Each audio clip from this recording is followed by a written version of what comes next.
Une enquête pour vol en bande organisée au profit d'une puissance étrangère a été ouverte à Paris, en France, après une supposée disparition d'uranium sur un site minier au Niger, anciennement exploité par un groupe français. Après la nationalisation du site de la Somaïra en juin, les autorités nigériennes avaient annoncé la mise sur le marché international de l'uranium produit à Arlit. Et fin novembre, le groupe Orano a indiqué qu'un chargement d'uranium avait effectivement quitté le site. On en parle dans ce numéro de l'invité avec Didier Noureddin Alou. Bonjour et bienvenue. Bonjour Charlotte, merci pour votre invitation. Merci de nous rejoindre d'abord. Quel est l'historique de l'évolution de ce secteur au Niger ?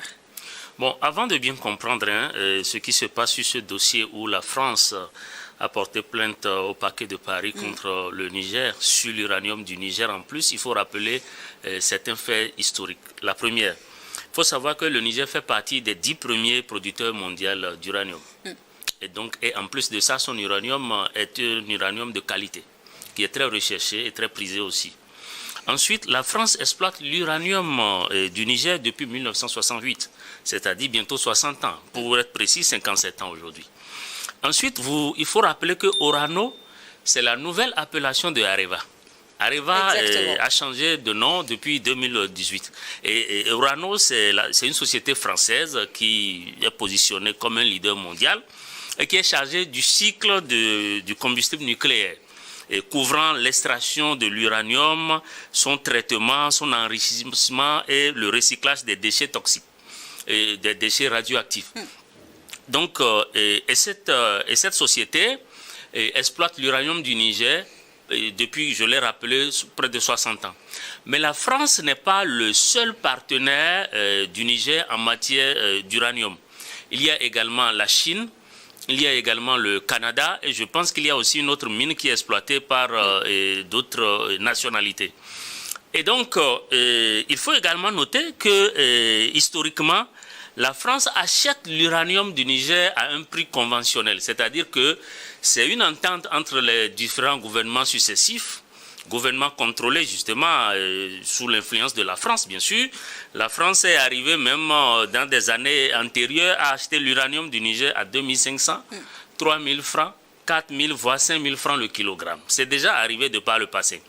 Mais jusqu'en 2020, la France achetait l'uranium du Niger au prix conventionnel, si vous voulez, qui ne respecte pas le prix international, de 68 € le kilogramme. 68 € le kilogramme, ça fait dans quoi? Ça fait dans l'ordre de 44 000 francs, si je ne me trompe pas. Et aujourd'hui, une société russe achète l'uranium au Niger au prix de 100 000 francs CFA, à peu près, par kilogramme. Mais depuis la nationalisation. Depuis la nationalisation intervenue en 2025. Mais en clair, qu'est-ce qui s'était passé? Lorsque le CNSP a renversé le président Bazoum, on était le 26 juillet 2023, le Niger n'avait pas automatiquement demandé à la France de partir. Le Niger a juste dit on va parcourir les accords économiques, y compris les accords miniers, qui lient notre pays, pas seulement à la France, mais à d'autres partenaires également. Parce que le Niger, rappelez-vous, se sentait complètement lésé dans l'exploitation de ses ressources. Pendant que des gens venaient prendre l'uranium et les ressources minières du Niger et allaient développer chez eux, le Niger, lui, vous le savez, est classé régulièrement par les Nations Unies comme étant l'un des pays les plus pauvres parlant d'indice humain de développement. Donc les nouvelles autorités militaires du Niger ont décidé de rétablir cette balance commerciale et de permettre au Niger de mieux profiter donc de son uranium. Et c'est à partir de ce moment justement que les Français ont déconnecté totalement la mine de la Cominac et sont partis. Et donc à partir de ce moment, mais le Niger et en plus la France a manœuvré au niveau de la CEDEAO, de la Banque mondiale, du FMI pour étouffer économiquement le Niger. Mais le Niger dispose des ressources naturelles telles que l'uranium qui est recherché par d'autres partenaires. Et donc à partir de ce moment, le Niger a décidé de nationaliser donc sa mine qui était en exploitation par la France. Et donc la nationalisation suppose la reprise en main par l'État du Niger et de son uranium. Et la suite de l'événement, donc des événements, pardon, c'est donc cette plainte déposée auprès du parquet de Paris contre le Niger, donc du gouvernement, contre le gouvernement du Niger, mais parmi les faits historiques que vous avez cités, il faudrait quand même souligner ce scandale en 2023-24 lié à la mauvaise gestion des déchets sur le site d'exploitation. Oui, ça, c'est l'un des épisodes en fait de ce théâtre-là. Et en réalité, ce qui s'est passé, il faut reconnaître, il y a eu cette affaire de mauvaise gestion des déchets, mais aussi que la France a toujours l'habitude dans les pays où elle n'est plus la bienvenue, où elle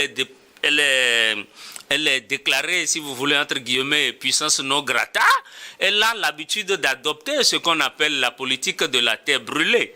Rappelez-vous, ça, c'est la France, elle est carrément coutumière de ces fêtes. Rappelez-vous, sous Sékou Touré en Guinée, comment la France a fait. Rappelez-vous également au Cameroun, entre 1955 et 1971, comment la France a fait raser des écoles, fait évacuer du bétail, etc. Rappelez-vous de la guerre d'Algérie entre 54 et 62. Vous avez vu quel a été le comportement de la France. Et puis, on se souvient de Madagascar en 1947 et 1949. Donc, les faits, c'est une habitude de la France. Quand vous la chassez de quelque part, elle sème le trouble et elle s'inscrit dans une politique de la terre brûlée. C'est-à-dire qu'après elle ne voudrait plus du tout que les gens profitent de rien du tout. Or, ici, observez très bien que la mine d'uranium appartient au Niger. Comment peut-on aller porter plainte dans son propre pays, c'est-à-dire en France, contre le Niger, à propos des mines qui appartiennent à l'État du Niger, aux enfants du Niger, en France, c'est tout simplement scandaleux. Officiellement, à Niamey, les autorités nigériennes doivent honorer donc une commande russe, mais la France parle de disparition de la matière, donc de l'uranium. Que révèlent les enquêtes ouvertes donc au niveau de Paris? Non, la France essaie d'organiser une tempête dans un verre d'eau. En réalité, il n'en est absolument rien du tout. Et je vous ai dit tout à l'heure que lorsque le CNSP a pris les commandes, les rênes de la République du Niger, et le CNSP n'a pas demandé automatiquement à la France de partir. Il a été plutôt question que les accords soient revus parce que la balance commerciale, elle est vraiment déséquilibrée.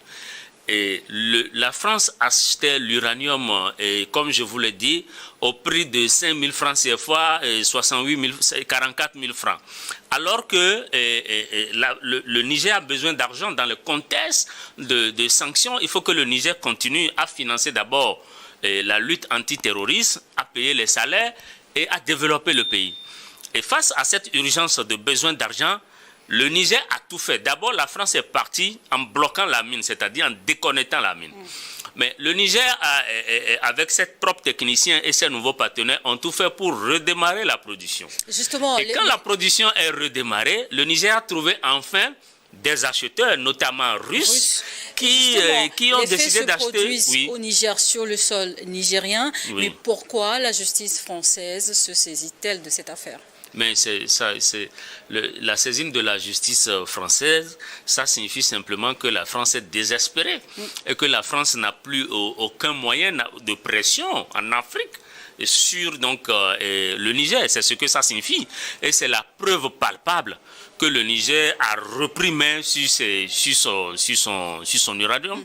Et vous savez que les pays de l'AES, depuis un certain temps, ont pris sur eux la responsabilité d'aller vers une souveraineté, pas seulement politique, mais aussi en ce qui concerne leurs ressources minières. Et c'est la preuve qu'effectivement, le Niger a repris en main ses ressources. L'enquête évoque donc un vol en bande organisée au profit d'une puissance étrangère. La sortie d'enchargement d'uranium fin novembre était-elle autorisée et tracée par les autorités du Niger?